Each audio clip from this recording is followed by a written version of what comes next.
And now, First Warn 5 weather with meteorologist Samara Kokinos.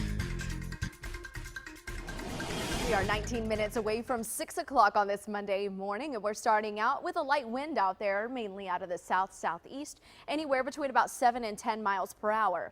As the morning goes on, you'll notice mid-morning that wind starts to pick up, and you can see it here over the next 7 hours, about 9:30, 12 miles per hour, and then it remains elevated for the rest of the day. We're talking 15 to 20 mile per hour winds gusting near 25 and even 30 miles per hour. As far as temperatures are concerned, we're in the 70s and low 80s right now, and that's pretty much where we're going to stay this morning. By noon, we're up to 93 degrees. 98 is your forecast high, back to 95 for your drive time home. So breezy, hot and humid, feeling a lot like 105 to 110 degrees out there. Be sure to stay hydrated. Carry your umbrella if you're in the lower valley or along the coast. There are a few showers moving into the area, very brief sprinkles, so nothing heavy expected. Even Future Track indicates that we could see maybe a few more brief showers for areas east of the I-69E corridor primarily.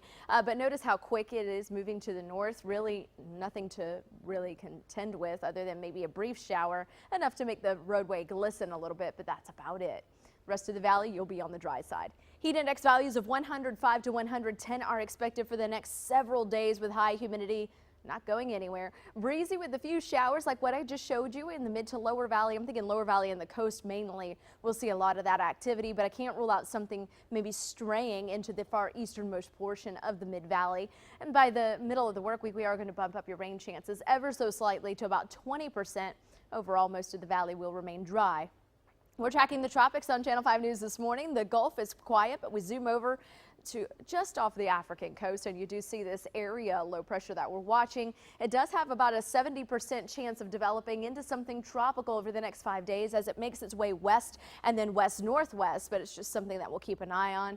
We'll have a closer look at what's happening in the Pacific coming up in the next half hour.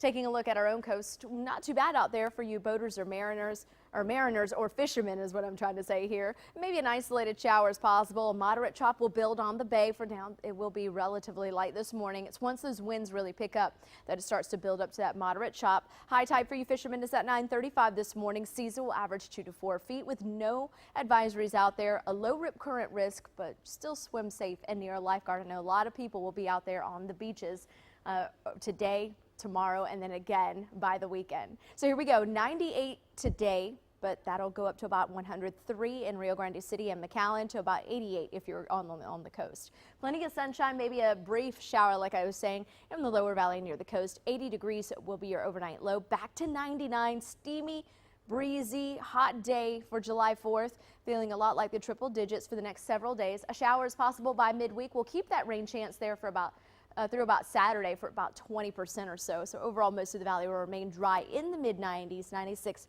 will be the popular number through the end of the work week. 97 and 98 as we head into the weekend. And your overnight lows will gradually get a little bit cooler, but not cold. We're talking 80 tonight, falling to 78 by tomorrow night, 76 by Thursday night, all the way through the weekend. And that's your updated First Warn 5 forecast.